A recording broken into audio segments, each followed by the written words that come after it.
दुनिया के लोग कहते हैं भगवान शंकर आपको रोग मुक्त कर देते हैं। दुनिया के लोग कहते हैं भगवान शंकर आपको घर जमीन जायदाद देते हैं। शिव महापुराण की कथा कहती है सबसे पहले भगवान शंकर आने वाले शिव भक्त को अपनी भक्ति प्रदान करते हैं, राम की शरणागति प्रदान करते हैं।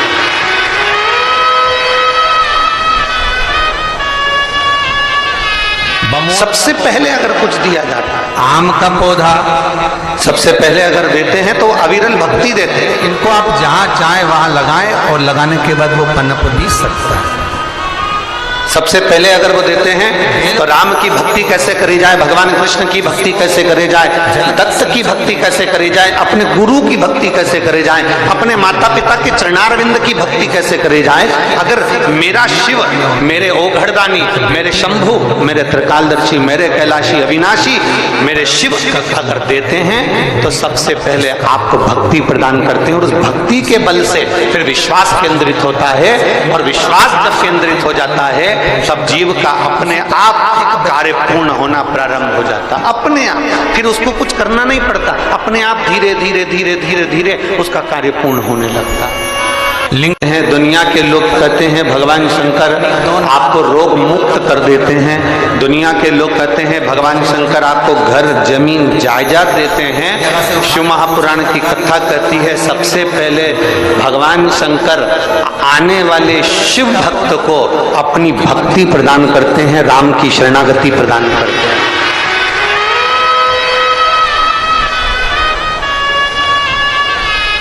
सबसे पहले अगर कुछ दिया जाता है, आम का पौधा सबसे पहले अगर देते हैं तो अविरल भक्ति देते हैं। इनको आप जहाँ चाहे वहाँ लगाएं और लगाने के बाद वो पनप भी सकता है।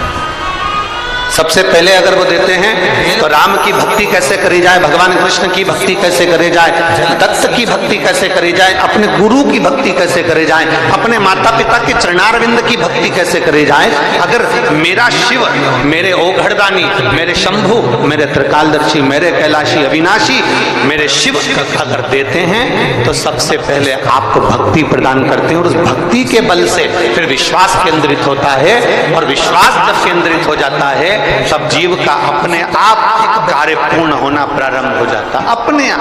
फिर उसको कुछ करना नहीं पड़ता, अपने आप धीरे धीरे धीरे धीरे धीरे उसका कार्य पूर्ण होने लगता। लिंग पुराण में तो यहाँ तक लिखा हुआ है, लिंग पुराण तो यहाँ तक कह रही है कि यदि हम शंकर भगवान को बेलपत्र चढ़ाते हैं ना तो इसका मतलब केवल बेलपत्र चढ़ाना नहीं हुआ। लिंग पुराण में लिख दिया कि बेलपत्र जब हम भगवान शंकर को समर्पित करते हैं तो पार्वती जी का हस्तकमल भगवान शंकर को हाथ में दे रहे होते हैं, अर्थात प्रतिदिन कन्यादान भी कर रहे होते हैं। शंकर को एक बेलपत्र समर्पित करने पर कन्यादान का जो फल है वह फल जीव को प्राप्त हो जाता है। महाराज लिंग पुराण के अंतर्गत लिखा हुआ।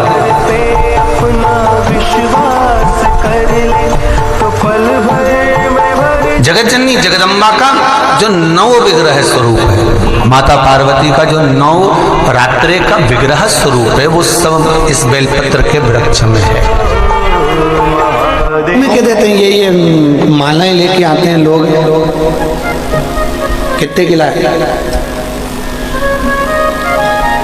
कितने की होगी, 20 रुपए की ना। हमारा तो आपसे ये भी कहना है, आप कहीं से आ रहे हो बगीचे से एक फूल लेकर आना, पोथी को चढ़ा देना। और सब जितने इस टीवी के माध्यम से, जितने इस फेसबुक यूट्यूब के माध्यम से सुन रहे हैं, उनसे भी निवेदन है, एक पुष्प, और पुष्प भी जाने दो, पोथी की सबसे बड़ी सुंदरता है तुलसी का दल। क्या? तुलसी का दल। पोथी को तुलसी का दल समर्पित कर दो।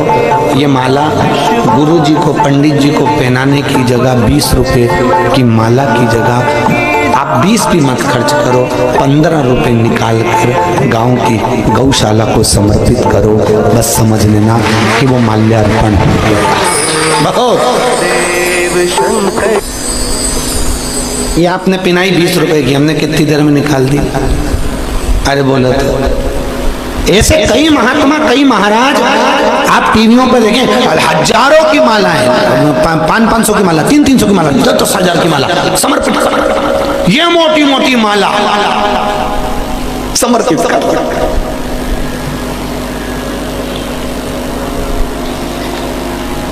फिर वही बात आ गई, नेताओं को भी कितनी पिनाई जाती है, हजारों लाखों, पर वो तो नेता, वो केवल लेता ही लेता, कभी किसी को कुछ नहीं देता, उसी का नाम है नेता। वो कभी नहीं देता, जहाँ उसका फायदा होगा वहाँ पर वो काम कर देगा कि यहाँ से मेरे को इस गौशाला से मुझको इतना चाहिए, तो गौशाला के लिए मैं गौ माता के लिए इतना दिलवा सकता हूँ। बहुत गंदी राजनीति होगी दादा, कैसे मुंडा दिखाएंगे ये मेरे को तो समझ में नहीं आ रहा है, क्या होगा इनका धर्म का। मत दीजिए किसी व्यासपीठ पर 20 रुपए की माला भी समर्पित मत करिए, आप तो तुलसी चढ़ाओ, तो वो आपके भी काम आएगी, महाराज के भी काम आएगी औषधि के लिए। माला आप 20 रुपए की लाते हैं, वो 20 रुपए की जगह 15 रुपए गौशाला में समर्पित करो, गौ माता खाएगी, पेट भरेगा, उसका जीवन यापन होगा। गौशाला भी नहीं जा सकते तो उस 15 रुपए की 2-4 रोटी बनाकर किसी भूखे को भोजन करा दीजिए, किसी भूखे को। पर आज के जमाने में भिखारी भी छल कर रहा है, भिखारी भी छल कर रहा है।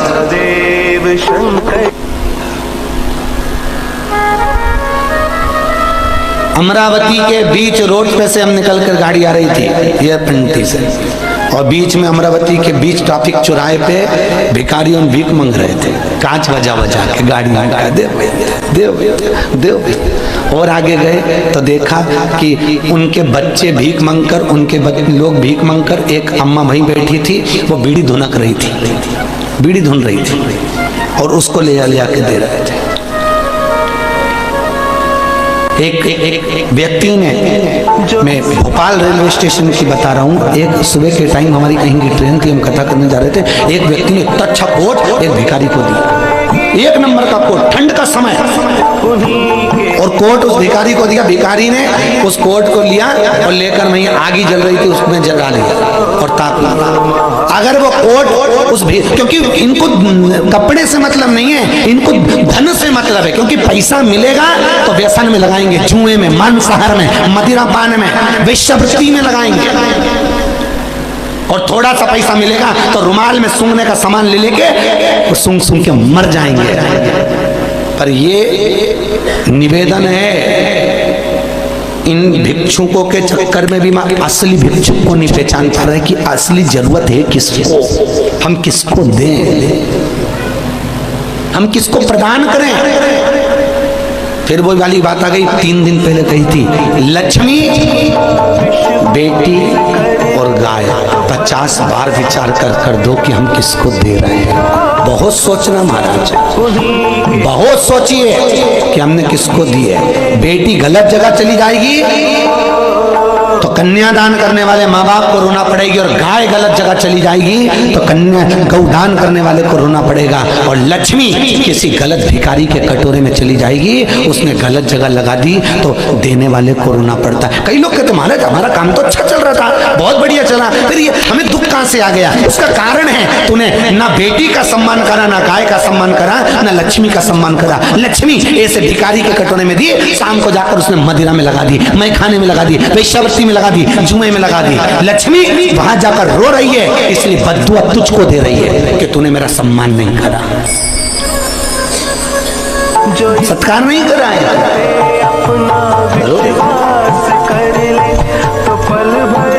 पुरानी पुरानी साड़ियां प्रेस करके धो के रख कर बर्तन वाली से स्टील की भगोनी मत लो।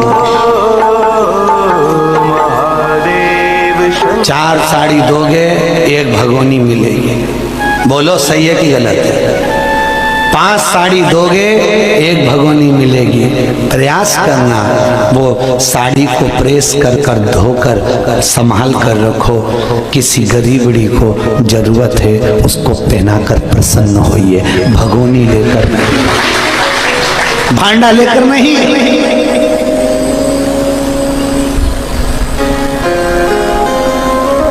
प्रसन्नता, आनंद,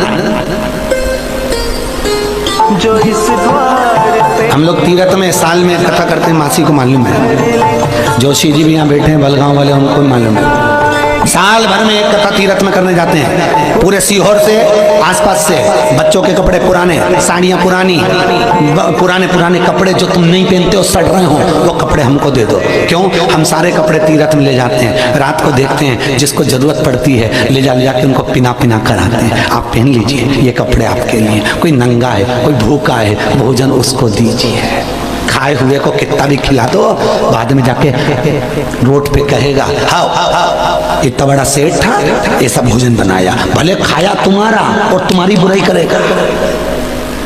खिलाओ उसको जो भूखा हो, तो दुआ देता है, आशीर्वाद देता है कि तुमने मुझको आनंद सुख प्रदान करा है। हम तो ये तुम लोग भंडारा करते हो, हम तो इसके भी पक्ष में नहीं रहते, हम बिल्कुल पक्ष में नहीं है। हमारे पुराणों में हम भंडारे का बिल्कुल अनुमति नहीं देते। क्यों कर रहे हो भंडारा? किस लिए कर रहे हो भंडारा? आप तो सब अपने घर से अच्छे हो, बोलो अच्छे हो कि नहीं हो? अरे बोलिए, घर में 2 रोटी आप खा रहे हो, अच्छे हो, भगवान नारायण की कृपा है। ये भंडारा तुम्हारे लिए नहीं होना चाहिए। ये भंडारे का भोजन बनाइए, भंडारा तुम भले अपने लिए करे हो। अब की बार पर आगे से निवेदन है, गुड़ की थुली और लापसी बनवाओ, सब मेरे साथ मंगरूनाथ की गौशाला चलो, उन गायों को खिलाओ। भंडारा उनका होना चाहिए, भंडारा उनका हो। पूड़ी और सब्जी बनाओ, मेरे साथ चलो अनाथ आश्रम, पूड़ी और सब्जी उन अनाथों को खिलाओ। भंडारा उनका होना चाहिए। बनाओ पूड़ी और सब्जी, और जितने लोग कथा सुनने आए हैं कोई हलवाई नहीं लगाएगा, आप सब पूड़ी बेलो और महाराज कढ़ाई में से पूड़ी निकालेगा और वो बनाओ। और फिर कहीं बस स्टैंड पर कोई भिखारू भिक्षुक मिले, अनाथ आश्रम में मिले, वृद्धाश्रम में मिले, अंधशाला में मिले, ऐसे को भोजन कराओ। अपने हाथ की पूरी सब्जी का भंडारा इसको कहते हैं। भंडारा ये नहीं जो खाया उसको खिला दिया। हम इसके पक्ष में नहीं है, हम बिल्कुल भी पक्ष हम कभी नहीं। ये मासी तो बोली, हम जितने हमारे जजमान हैं हम उनको फोन करके बोलते हैं कथा के बाद भंडारा ना रखिए, और रखना है तो अनाथ आश्रम चाहिए, और चलो अनाथ आश्रम में, चलो वृद्धाश्रम में, चलो गौशाला में, भंडारा वहां करेंगे। और ये मासी बैठी है, 108 भागवत के समय पर भंडारा करा था। किसका करा था मासी? खड़े होकर बोले, इनको माइक दीजिए, इनको ये बताएंगे भंडारा करा था, किसका करा था। सीहोर की 108 भागवत में, ऐतिहासिक भागवत हुई थी 1999 2 में। जय श्री कृष्ण। सीहोर में बहुत बड़ा यज्ञ किया था 7 दिन का, और उसमें गायों को बुला कर और गायों लापसी बनाकर, उनको जिमाकर, उनको साड़ी ओढ़ाकर, जो गाय लाया था उसको 50 रुपए देकर उसको महाराज ने विदा किया। मैं खुद उस यज्ञ में बैठी थी महाराज के, और वो भंडारा इन्होंने इसी तरह किया था। पूरे सीहोर की जितनी रोडों पे गाय फिर रही थी, सारी गायों को बुलवाया, लाइए गाय, और साथ में एक निवेदन भी करा कि गाय जो लाएगा उसको 50 रुपए दिए जाएगा, क्योंकि गाय कोई पकड़ने को तैयार नहीं, लाने को तैयार नहीं, भोजन कराने को तैयार नहीं। आप लाओ, आपको 50 रुपए मिलेगा। 50 रुपए के चक्कर में 1500 गाय इकट्ठी हुई थी महाराज। कितनी गाय? 1500 गाय तो 50 के चक्कर में इकट्ठी हो गई। एक साड़ी ओढ़ाई गौ माता को, जजमानों से कहा दीजिए, और भोजन कराया। पूड़ी, चावल, लापसी, खीर, मालपुए गौ माता को परोसे गए, और गौ माता ने जो खाया और वो गई, ऐसी प्रसन्नता हुई कि जीवन में इसको कहते हैं भंडारा। क्या अपन तो खाते ही रहते हैं, खिलाया उसको जाए जिसको जरूरत है महाराज, जिसको जरूरत है खाए वो।